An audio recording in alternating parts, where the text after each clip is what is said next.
지금 이 영상을 보고 계신 여러분은 어쩌면 인류 역사상 가장 거대한 에너지 지각 변동의 순간을 목격하고 계신지도 모릅니다. 2026년 새해의 시작과 동시에 전 세계를 뒤흔든 소식, 바로 니콜라스 마두로 베네수엘라 대통령의 생포 소식입니다. 트럼프 대통령은 자신의 SNS를 통해 전격적으로 공습 성공과 마두로 부부의 체포를 발표했습니다. 누군가는 이를 마약 카르텔에 대한 정의의 심판이라 말하고, 누군가는 단순한 정치적 도발이라 치부합니다. 하지만 우리 자원전략국이 보는 관점은 다릅니다. 이건 단순한 독재자 체포 작전이 아닙니다. 전 세계 에너지 패권의 판도를 송두리째 바꾸려는 미국의 거대한 자원 탈환전이자 21세기판 먼로주의의 화려한 부활입니다. 지도를 펼쳐놓고 보면 답이 나옵니다. 왜 미국은 수많은 분쟁 지역을 뒤로하고 하필 이 시점에 베네수엘라의 심장부를 타격했을까요? 그리고 그들의 진짜 타깃은 마두로라는 인물이었을까요? 아니면 그 발밑에 묻힌 3천억 배럴의 석유였을까요? 오늘 우리는 이 사건 이면에 숨겨진 잔혹하고도 치밀한 지정학적 수싸움을 낱낱이 파헤쳐 보겠습니다. 베네수엘라가 어떤 나라인지부터 다시 정의해야 합니다. 이곳은 단순히 남미의 한 국가가 아닙니다. 확인된 매장량으로만 세계 1위, 전 세계 석유의 18%가 매장된 거대한 검은 황금의 땅입니다. 사우디아라비아보다 더 많은 기름을 품고 있는 나라가 바로 베네수엘라입니다. 그런데 이상하지 않습니까? 왜 그런 나라가 살인적인 인플레이션과 기근에 시달리며 국가 기능이 마비된 상태로 방치되었을까요? 그 핵심에는 오리노코 벨트라 불리는 초중진류의 저주가 있습니다. 베네수엘라의 기름은 중동의 기름처럼 파기만 하면 콸콸 나오는 깨끗한 원유가 아닙니다. 끈적끈적한 타르와 같은 초중진류입니다. 이를 정제하고 상품화하기 위해서는 고도의 기술력과 막대한 자본, 그리고 무엇보다 미국의 정유시설이 필수적입니다. 마두로 정권은 이 지점에서 미국과 등을 돌렸습니다. 석유를 국유화하고 러시아와 중국에 손을 내밀었습니다. 미국 입장에서는 자신의 앞마당에 있는 세계 최대 유전이 적대 세력의 자금줄로 변하는 것을 지켜봐야만 했던 겁니다. 이번 공습이 2016년 1월에 단행된 것은 우연이 아닙니다. 트럼프 행정부는 지난해 말부터 치밀하게 판을 짰습니다. 트럼프는 해상에서 베네수엘라의 마약 운반선을 격침하며 명분을 쌓았습니다. 마약 유입을 막겠다는 명분은 미국 대중에게 가장 잘 먹히는 카드니까요. 하지만 그 이면에는 나이지리아의 IS 공습과 맞물린 정교한 에너지 전략이 숨어 있었습니다. 아프리카의 에너지 공급망을 흔들어 놓고 동시에 남미의 거대 유전을 물리적으로 장악하는 시나리오, 이는 전 세계 에너지 가격의 결정권을 다시 워싱턴의 손안으로 가져오겠다는 선언과 같습니다. 여러분 한번 상상해 보십시오. 만약 베네수엘라의 유전이 다시 미국의 통제에 들어오고 셰일 오일과 시너지를 낸다면 국제 유가는 어떻게 될까요? 석유를 무기로 세계 경제를 흔들던 러시아와 중동의 영향력은 단숨에 신기루처럼 사라질 수 있습니다. 미국이 마두로를 생포해 국외로 이송하고 있다는 발표는 사실상 베네수엘라라는 국가의 경영권을 접수하겠다는 뜻입니다. 트럼프는 누구든 미국에 해악을 끼치면 공격 대상이라 천명했지만 실제로는 베네수엘라와 국경을 맞댄 콜롬비아 작전까지 거론하며 카리브해 전체를 미국의 영향력 아래 묶어두려 하고 있습니다. 이건 전형적인 체스판 흔들기입니다. 상대방이 예측하지 못한 타이밍에 왕을 잡아버림으로써 게임 자체를 끝내버리는 수법이죠. 그렇다면 여기서 우리는 질문을 던져야 합니다. 마두로 이후에 베네수엘라는 누구의 것이 될까요? 이미 미국의 거대 석유 자본인 쉐브론과 엑슨모빌은 베네수엘라 진출을 위한 서류 뭉치를 만지작거리고 있을 겁니다. 민주주의 회복이라는 이름 아래 세계 최대의 유전은 다시 미국 정유사들의 거대한 실험실이자 생산기지로 변모할 가능성이 큽니다. 하지만 이 작전이 성공한다고 해서 평화가 찾아올까요? 절대 그렇지 않습니다. 베네수엘라 뒤에는 이미 깊숙이 뿌리박은 러시아와 중국의 자본이 있습니다. 러시아는 마두로 정권의 막대한 차관을 빌려주는 대가로 유전 개발권과 군사기지 사용권을 확보해 왔습니다. 중국 역시 차관 담보로 베네수엘라의 기름을 헐값에 가져가고 있었죠. 미국의 이번 공습은 러시아와 중국 입장에서는 자신들의 거대한 투자 자산이 통째로 증발해버린 것과 같습니다. 특히 우크라이나 전쟁 이후 에너지 공급망을 다변화하려던 러시아에게 베네수엘라의 상실은 치명타입니다. 이제 모스크바와 베이징은 어떤 카드를 꺼낼까요? 만약 그들이 콜롬비아나 인근 국가의 반미 세력을 지원하며 대리전을 부추긴다면 카리브해는 제2의 중동이 될 수도 있습니다.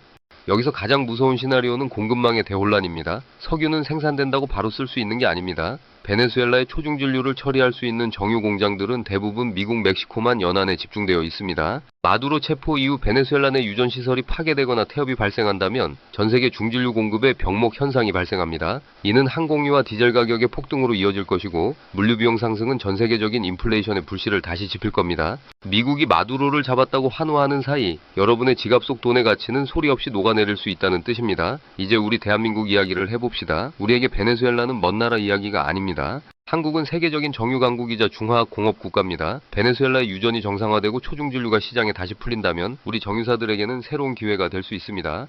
하지만 그 과정에서 발생하는 지정학적 리스크, 즉 유가 변동성은 우리 경제의 가장 큰 위험 요소입니다. 또한 미국의 이런 일방적인 자원 패권 행보가 계속된다면 에너지의 90% 이상을 수입에 의존하는 한국으로서는 선택의 기로에 서게 됩니다. 미국의 에너지 동맹에 더욱 강력하게 결속될 것인가, 아니면 독자적인 자원 확보 루트를 개발할 것인가, 마두로의 체포는 우리에게 에너지 안보란 무엇인가라는 묵직한 질문을 던지고 있습니다. 과연 트럼프의 호언장담대로 이번 작전이 성공적인 마무리로 끝날까요? 역사는 우리에게 가르쳐줍니다. 독재자를 제거하는 것보다 어려운 것은 그 뒤에 남겨진 거대한 권력과 자원의 공백을 메우는 일이라는 것을요. 이라크가 그랬고 리비아가 그랬습니다. 하지만 베네수엘라는 체급이 다릅니다. 세계 최대의 유전이라는 판돈이 걸려 있으니까요. 마두로라는 핀 하나가 뽑힌 지금 베네수엘라라는 거대한 볼링핀들이 어느 방향으로 쓰러질지 전 세계가 숨을 죽이고 지켜보고 있습니다. 이것은 단순한 외신 뉴스가 아닙니다. 여러분의 자동차 연료비, 여러분이 투자한 기업의 실적, 그리고 대한민국의 국익이 걸린 총성 없는 전쟁의 서막입니다. 앞으로 펼쳐질 시나리오는 크게 세 가지입니다. 첫째, 미국이 빠르게 친미 임시정부를 세우고 유전시설을 장악해 저유가 시대를 강제로 개막하는 것. 둘째, 마두로 지지 세력과 군부가 결합해 장기적인 내전으로 치닫으며 석유 생산이 완전히 중단되는 최악의 상황. 셋째, 러시아와 중국이 개입해 남미판 국제 대리전이 발발하는 것. 어떤 시나리오로 가든 확실한 건 하나입니다. 에너지 자원이 곧 권력이고 무기인 시대, 각자 도생의 정글에서 자원 전략이 없는 국가는 도태될 수밖에 없다는 사실입니다. 트럼프 대통령이 플로리다 마러라고 사저에서 브리핑을 준비하고 있다는 소식이 들려옵니다. 한국 시간으로 새벽 1시, 그의 입에서 나올 한마디는 내일 아침 전 세계 금융시장과 에너지 시장을 요동치게 할 겁니다. 그는 아마 미국 우선주의와 에너지 독립을 외치며 승리를 선언하겠죠. 하지만 우리는 그 승리 선언 뒤에 가려진 거대한 암문을 읽어내야 합니다. 자원을 가진 나라가 힘이 없을 때 어떤 비극을 맞이하는지, 그리고 그 자원을 뺏기지 않으려는 강대국들의 욕망이 얼마나 잔혹한지를 말입니다. 자원전략국은 오늘 이 사건을 기점으로 긴급 모니터링 체제에 돌입합니다. 베네수엘라발 에너지 쇼크가 공급망에 미칠 영향, 그리고 이것이 리튬과 히토류 등 다른 핵심 광물 시장으로 어떻게 전이될지 깊이 있게 분석할 예정입니다. 지금 당장 여러분이 하셔야 할 일은 뉴스의 헤드라인만 보는 것이 아니라 지도를 넓게 펴고 돈과 자원의 흐름을 쫓는 것입니다. 이 거대한 체스판에서 우리는 말이 될 것인가, 아니면 판을 읽는 관찰자가 될 것인가, 마두로의 체포는 그 선택을 재촉하고 있습니다. 지정학적 위기는 언제나 기회와 위기라는 두 얼굴을 가지고 옵니다. 베네수엘라의 비극이 전 세계 에너지 질서의 재편으로 이어지는 지금 우리가 놓치지 말아야 할 통찰은 무엇일까요? 그것은 바로 자원은 결코 경제의 논리로만 움직이지 않는다는 것입니다. 자원은 정치이고 군사이며 때로는 종교보다 강력한 신념이 됩니다. 마두로가 이송되고 있는 그 비행기 안에서 어쩌면 20세기 석유 패권의 마지막 페이지가 넘어가고 21세기 자원 전쟁의 새로운 장이 쓰이고 있는지도 모릅니다. 여러분, 이 사건은 결코 여기서 끝나지 않습니다. 이제 곧 콜롬비아 국경에서 카리브해 연안에서, 그리고 뉴욕 증권거래소와 런던 금속거래소에서 그 여진이 시작될 겁니다. 미국이 쏜 첫 번째 탄환은 마두로를 맞췄지만 그 탄환이 일으킨 파장은 전 세계 모든 가정의 식탁 물가까지 도달할 것입니다. 이것이 바로 우리가 자원 전략에 집착해야 하는 이유입니다. 밤이 깊었지만 세계는 그 어느 때보다 뜨겁게 타오르고 있습니다. 베네수엘라의 검은 석유가 피의 빛깔로 변할지, 아니면 새로운 번영의 마중물이 될지는 이제부터 시작될 강대국들의 후속수 싸움에 달려 있습니다. 우리는 그 이면의 진실을 끝까지 추적하겠습니다. 트럼프의 브리핑에서 흘러나올 그 말들 사이의 행간을 읽어내고 우리 대한민국이 나아가야 할 길을 제시하겠습니다. 오늘 전해드린 이 압도적인 정보량과 긴박한 상황이 여러분의 통찰력을 깨우는 계기가 되었기를 바랍니다. 세계는 넓고 자원은 한정되어 있으며 인간의 욕망은 끝이 없습니다. 이 거대한 드라마의 다음 편은 무엇일까요? 과연 누가 이 거대한 체스판의 최후의 승자가 될까요? 자원전략국은 늘 그래왔듯 차갑고 냉철하게, 하지만 가장 뜨거운 시선으로 국제정세의 심장부를 꿰뚫어 보겠습니다. 오늘 분석해드린 베네수엘라 공습과 마두로 생포의 지정학적 배경, 이것이 여러분의 생존 전략의 중요한 이정표가 되길 바랍니다. 곧 이어질 추가 속보와 더 깊이 있는 분석으로 다시 돌아오겠습니다. 지금 이 순간에도 지구 반대편에서는 역사가 바뀌고 있습니다. 그 역사의 흐름을 놓치지 마십시오.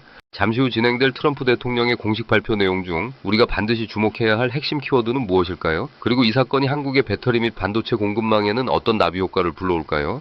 궁금하시다면 이어지는 분석도 절대 놓치지 마시기 바랍니다. 상황은 생각보다 훨씬 더 심각하고 기회는 생각보다 더 가까이 있을 수 있습니다. 지금까지 자원전략국이었습니다.